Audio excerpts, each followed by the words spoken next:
Türkmenim. Ceyhun bilen Bahri Hazar arası çöl üstünden öser. Yeli Türkmen.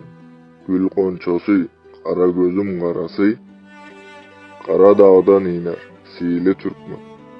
Hak sıylamış, vardır onun sayası. Çırpınışar çölünde, neri mayası. Rengberen gül açar, yaşıl yaylası, kark bulmuş reyhana, çölü Türkmenim. Al yaşıl bürünüp çıkar perisi, kıykayıp bark vurur anbarın iyisi. Bey, törü, aksakal, yurdun eyyesi, gören tutar gözel, iyili Türkmenim. Ol merdin oğludur, merttir pederi, gör oğlu kardeşi, serhoştur seri. Dağda düzü, koşu, sayyatlar diri, alabilmez, yolbor soğlu Türkmenim. Gönüller yürekler bir bolup başlar, tartsa yığın erer topraklar dağışlar.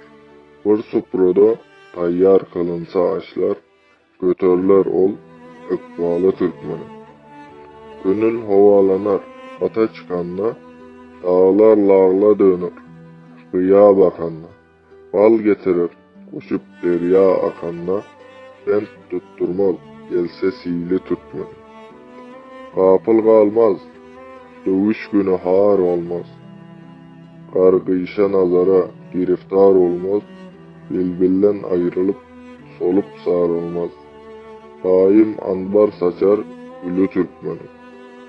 Gireler kardeştir, uru yarıdır, ikballar ters gelmez, hakkın nurudur. Mertler ata çıksa, savaş sarıdır. Yol üstünde yoğurur, yolu Türkmenim. Serhoş olup çıkar, ciğer dağlanmaz, taşları sındırar, yolu bağlanmaz.